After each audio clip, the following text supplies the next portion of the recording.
Hey everybody, welcome back to the Light Minute with Spectrum Lighting. I'm Markus Earley. Let's go explore what's possible with light. In today's session, we're going to talk about key and fill lighting for three-dimensional objects. Understanding this concept can save precious design time and allow one to specify lighting equipment with confidence.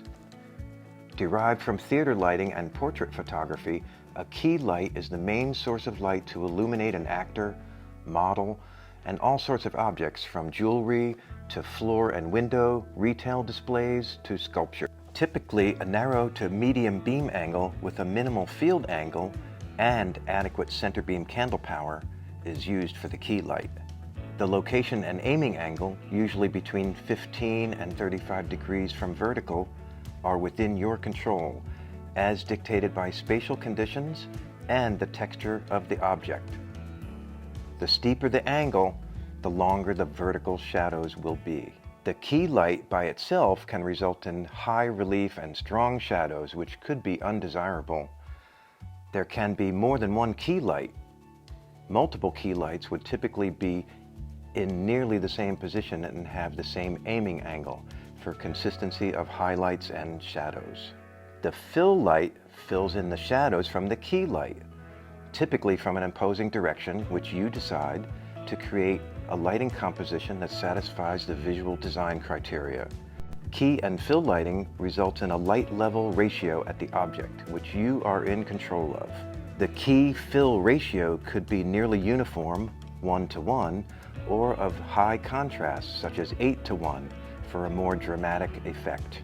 Check out these examples of key light coming from the left and fill light coming from the right. This 1:1 ratio is just ambient light from an indirect light cove, no key or fill light. The effect is flat and nearly shadowless, like an overcast sky. This 1:1 ratio has a dedicated key light and fill light added to the ambient cove light. Now we have some interesting highlights and shadows. This 2:1 ratio has more powerful key light and a less powerful fill light added to the ambient light. Notice how 2:1 does not look much different than 1:1 ratio. This is because we see by contrast. This 4:1 ratio, a higher contrast, has an additional key light and a dimmed down fill light added to the ambient light, which has also been dimmed. Now it is more dramatic, especially when viewed from a distance or by squinting at the image. This 8:1 ratio has the same key lighting but no dedicated fill light, only the ambient light from the cove, which has been dimmed further down.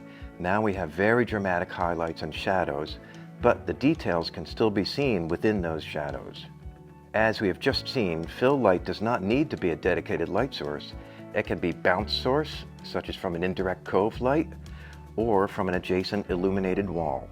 Fill light can also include a backlight, a third light source to softly silhouette the edges of an object. Fill light can also include background illumination, a fourth light source, to provide depth and visually connect or separate the subject from the background.